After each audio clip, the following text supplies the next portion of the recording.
Hi, and welcome to today's episode of Lead Well with Jackie, where we are talking all things performance review. And by the end of this episode, my goal is that you will have all the tools you need to have such cracking performance review conversations that your team members will actually look forward to them. Now, I came to do this episode because I've had quite a few coaching sessions with clients recently who are coming into their mid-year or for some end of cycle performance conversations and are either having them and then coming to coaching saying that didn't really go as I hoped, or more commonly, we talk in advance about how they can benefit or how they can maximize these conversations. And so I wanted to bring all of that richness and opportunity into your ears. So thank you for having me in here. If you do like any of the episodes that I do on Lead Well with Jackie, I really humbly request that you subscribe to the podcast. It will make a real difference for me. Let's be honest. Performance reviews have a pretty bad reputation, and in a lot of cases, for good reason. For so many leaders, it is a tick the box exercise. You fill in a form, book the meeting, read out what you've written on the form, your team member nods, you sign, and you get on with your day. In fact, I've actually had feedback from people who have said that their boss doesn't even book the meeting. They just fill in the performance review form and submit it to HR, and that's it. There is no conversation. There is no opportunity to actually talk about someone's performance. But there is an opportunity here for our performance conversations to be so much more than just a measly form. And today I want to talk you through how you can make these conversations really powerful milestones over the course of the year, because they're not just about previous or past performance. They're about creating clarity, motivation, direction, and really inspiring your team members to stretch towards their potential. And there are a number of definitions of leadership out there. A number of them are excellent, but one I particularly love is that a leader is someone who sees the potential in others and takes action to helping them reach that potential. And that's a Brené Brown definition. And so that's what these conversations are about. According to a Gallup survey, only 14%, 14% of employees strongly agree their performance reviews inspire them to improve, and only 29% strongly agree that their performance reviews are even fair. And I think that that's because the traditional performance reviews and the approaches to feedback conversations can often be so detrimental that it makes performance worse. And research has shown that around 1/3 of all performance review conversations result in worse performance from the team member because they are not done in a way that is conducive to growth and progress. So if we're not using this conversation to inspire action, not only are we wasting the opportunity that is given to us as leaders, but we're wasting everyone's time. And I think, as with most things, it is about tapping into your intention and what is important, especially in terms of your leadership. If what is important to you as a leader is to get the most out of the people on your team and to have influence to the point where they love or at least enjoy or at worst don't hate coming to work, then you can use this as a really essential tool in your toolkit to achieve those goals. If you are more of a manager or a boss and you don't genuinely care for the people in your charge, then perhaps this is a cue for you to question whether you're in the right role. Harsh but true. So, what are the usual pitfalls for having strong performance conversations? Usually the leader is doing way too much of the talking. Often they are quite negatively slanted. You're only talking about all of the mistakes or errors or problems that have occurred over the previous period. Often we are too vague and we use too many words, or we say things like, yeah, no feedback, you're doing great, more of the same. So just general, I think you're doing well. Either the mid-year or end-year performance review falls at the end of the financial year, one of the busiest times of year, or the end of the calendar year, one of the busiest times of year, and everyone's going on leave. And so often we find that leaders are skipping them because they're too busy and they're a nice to have, which really indicates to me that they're just not being prioritized as they should. And then another pitfall is that there's not enough discussion around development goals and not enough future focus. A lot of leaders see them as more of a rear view mirror where we just look at the year that was and let me just reiterate all the things you've done wrong. So this conversation, as I've said, is about leadership and about setting the tone for development and accountability. This is our anchor point for recognition, for feedback, for forward planning. And when you do them well, you will see a significant shift in how your team member feels about you, their level of trust, how aligned they are with your vision, and ultimately staff retention. We know that employees who have regular, meaningful feedback are 3.6 times more likely to be engaged at work. So I invite you to just have a little bit of a reflection. Think about your last review conversation. If you in fact had a conversation, or did you just submit the form? Or have you not submitted it and it's still at the bottom of your to-do list? But if you had a conversation, how do you think your team member left that interaction? Do you think they felt seen and understood, empowered? Or did they just hear a bit of a regurgitation of things that they've already read because you sent them the form in advance? I'm always surprised to hear how many leaders, when I say, how do you usually structure your performance review? They say, well, I fill in the form, they fill in their parts of the form, we book a meeting, and then I'll read to them what I've written and ask if they have any questions, and then I'll read what they've written and tell them if I have anything to change. And then we'll go, yep, done. It's not actually a conversation, it's just they can read. You don't need to book a meeting with your team member to read them what you've already written. And have a think about the performance conversation that you had with your leader. How did they approach that performance conversation, and how did you feel when you were leaving it? Did you feel inspired or understood or heard? Or did you feel like it was actually a colossal waste of your time and you could have spent that hour doing something more constructive? So let's talk about how you can optimize these conversations. And the first step, as I've alluded to, is to ditch the script, make it human. The form, the paperwork, whatever process or HR system that your organization uses is there to act as a bit of a prompt to support you. And a summary sheet is for you to have the conversation and summarize what you've spoken about. It is not the conversation itself. So think of this conversation as a dialogue that you're trying to engage in, not a monologue.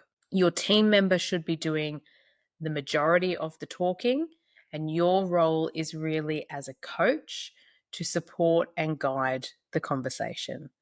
So typically I would open a performance conversation a little something like this. Thank you for filling in the performance review paperwork or whatever it is. If it's okay with you, I just want to park that for a moment. We can come back to it at the end and make any changes we need to, but I'd love to just have an actual conversation with you. How are you feeling about your role? So I encourage you to just open the conversation with something intentionally broad. How do you think you're going? If your team member feels like that's too broad, if that seems too overwhelming, then you might get a little more granular. What achievement are you most proud of from the past year or 6 months? Or what's been your greatest challenge so far this year? What additional support could you have done with? So asking open-ended, expansive questions, and remember that you should be speaking no more than 30% of the time. Your team member, whose performance is the main focus of this conversation, should be doing the vast majority of the talking, more than 70%. Your role is to ask questions, and don't just ask questions like an interview. Ask questions and really actively hear what they're saying and be responsive, get deeper. Oh, okay, I didn't realize. Could you tell me more about that? Could you help me to understand where you're coming from in this? Upon reflection, what would you have done differently in that situation? So asking them to come to you with the main talking points, really. There should be no new news in a performance review. So these conversations are really about summarizing the previous period.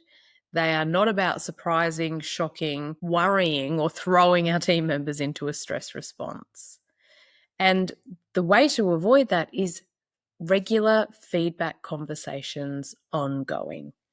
So I have an episode on ways that you can give helpful feedback easily. But the point is feedback needs to be really consistent. So if you have a weekly one-on-one, you should be giving feedback in that one-on-one if something has occurred over the course of the week that requires it.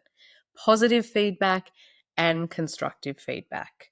But it needs to be ongoing. And if you're in a performance review conversation and it's the first time your team member's hearing something, then you've missed the moment to give them the feedback.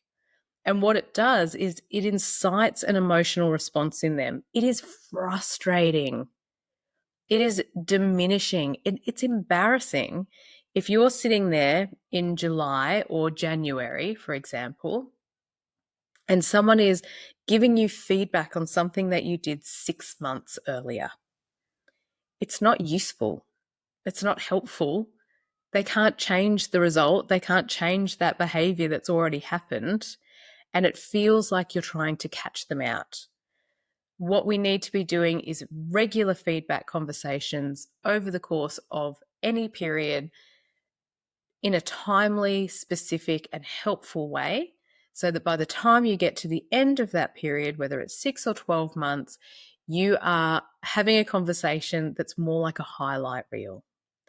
We don't need them to be punitive. If you have given constructive feedback over the course of the year, you do not need to create a laundry list of all of the stuff they've done wrong, all the mistakes they've made over the course of the year. That's not helpful. Think of it like a movie trailer. You guys have already watched the movie. This is just the highlights and some of the challenging bits that we're bringing to have a constructive, open conversation about. So the Harvard Business Review did some research and showed that 58% of employees say they've been surprised by performance feedback.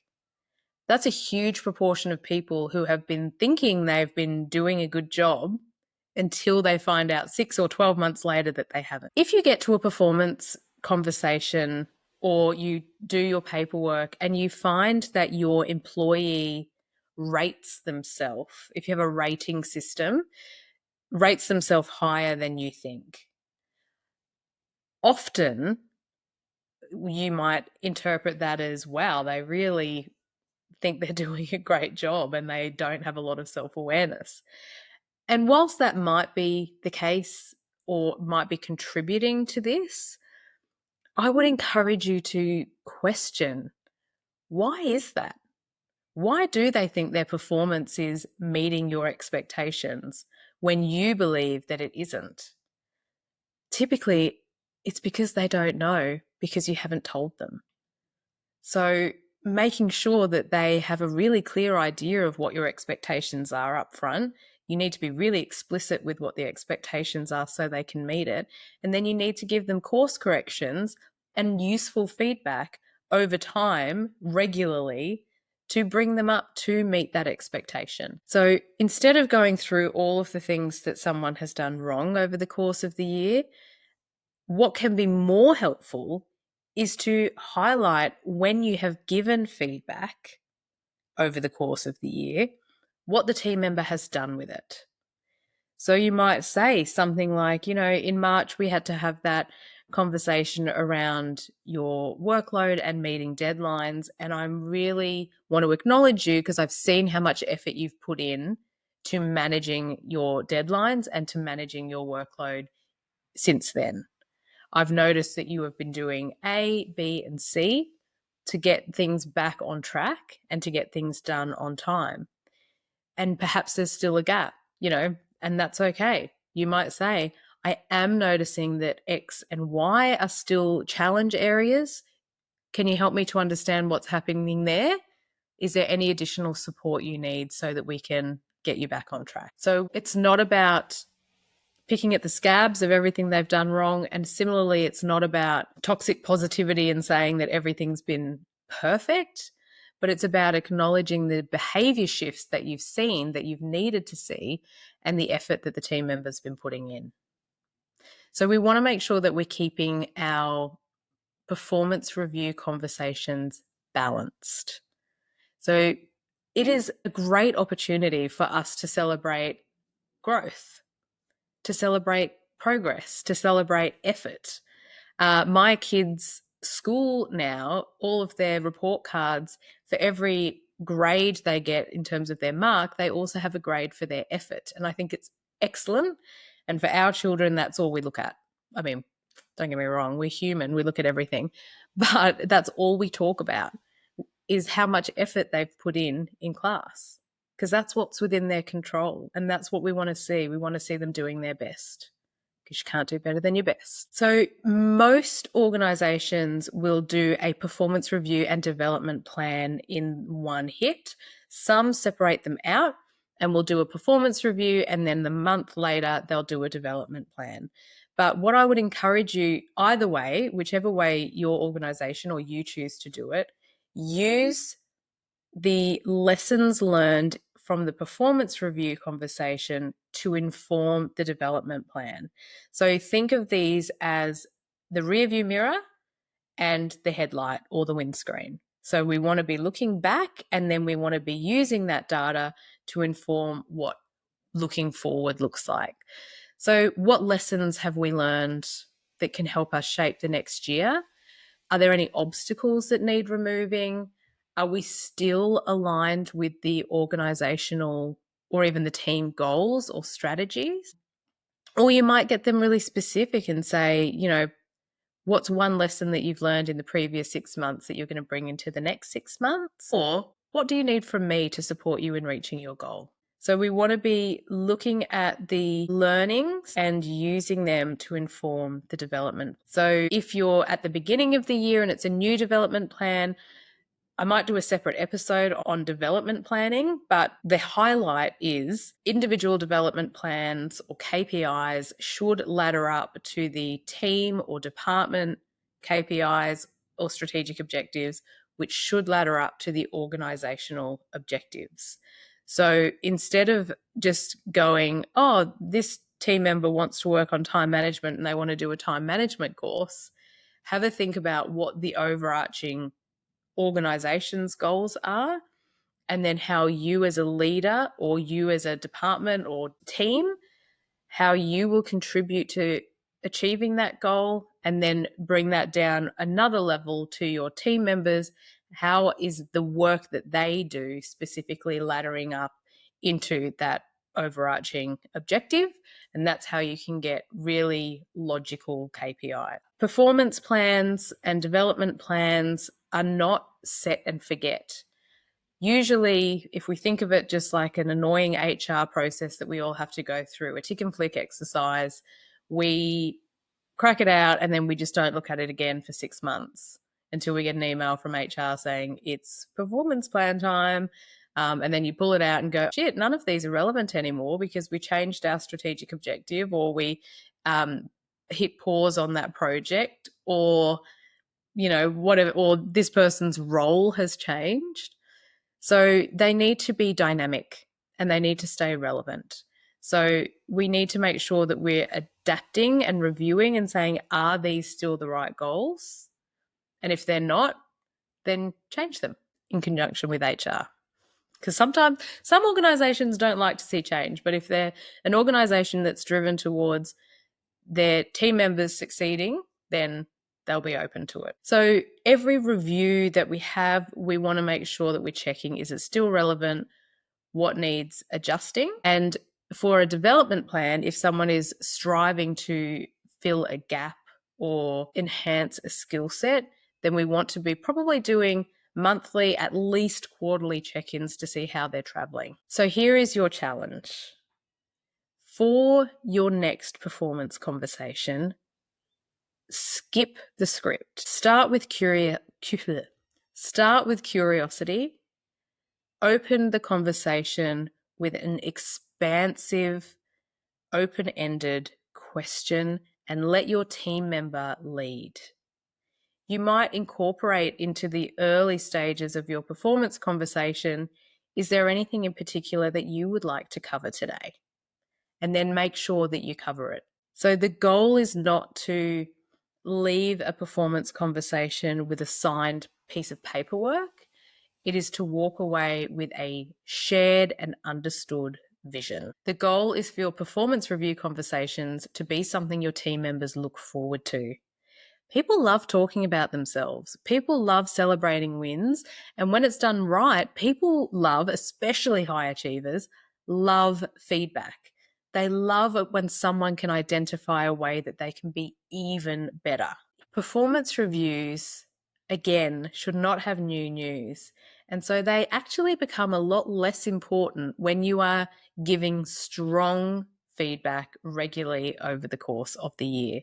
So really, these are tips on how you can enhance that performance conversation, but the real clearing of the path happens in the feedback conversations that you're having regularly over the course of the year. And when you're finishing your conversation, or if you've already had some of your review conversations, I'd challenge you with this reflection. If your team member walked out of that conversation and bumped into their friend or colleague in the hallway, what do you hope they'd say about it? If their colleague says to them, how'd your performance review go? What do you hope that they would respond with? Let that be your guiding light on how you conduct the conversation. And if you can implement even just a few of these strategies, then they will become over time a conversation that both you and your employees look forward to, because they are guideposts on your leadership path and also their journey. As always, it is a privilege to have been in your ears and spend time with you today. Please subscribe and like this episode and share it with any leaders that you know that could do with a little bit of support in having really powerful performance conversations. My name is Jackie Butler, and I will see you next time.